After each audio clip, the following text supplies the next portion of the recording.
হালিমের মশলা বানাবো। প্রথমে দিব জিরা 1 টেবিল চামচ, ধনিয়া 1 টেবিল চামচ,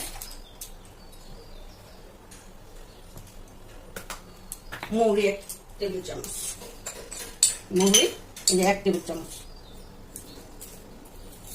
এই যে 1 টেবিল চামচ।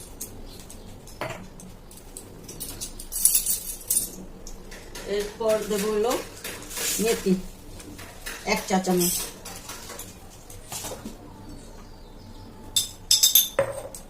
সরিষা 1 চা চামচ,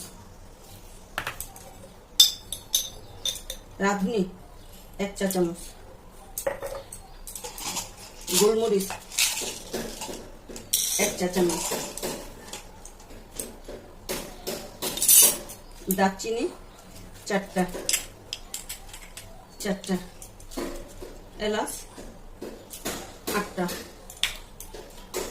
বড় এলাচ 2টা, জায়ফল 1টা, জয়ত্রী 1.5টা ফুল,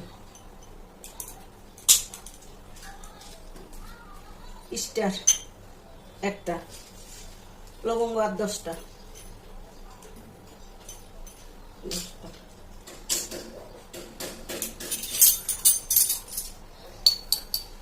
কালো জিরা 1/2 চা চামচ, এই যে এটার সাথে দিলাম,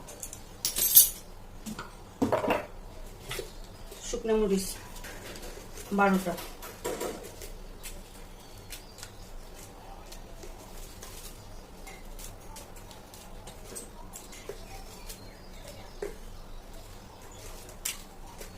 হলো 12টা,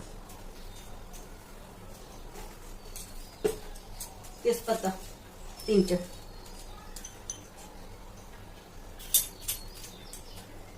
এগুলো মশলা, এগুলো এখন সব চুলায় গরম করব।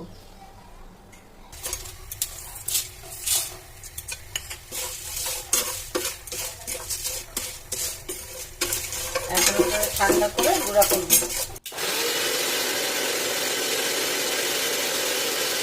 শেষে 1 টেবিল চামচ বিট লবণ দিয়ে বাকিটা আবার গুঁড়াটা শেষ করবো।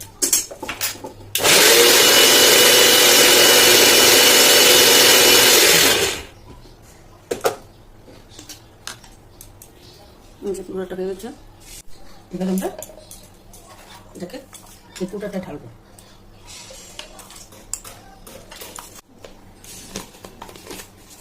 এই যে এখন এটা বাকিটা রান্না করে যতটুকু মশলা লাগবে খরচ করার পর বাকিটা ফ্রিজে রেখে দেবো, আবার যেদিন দরকার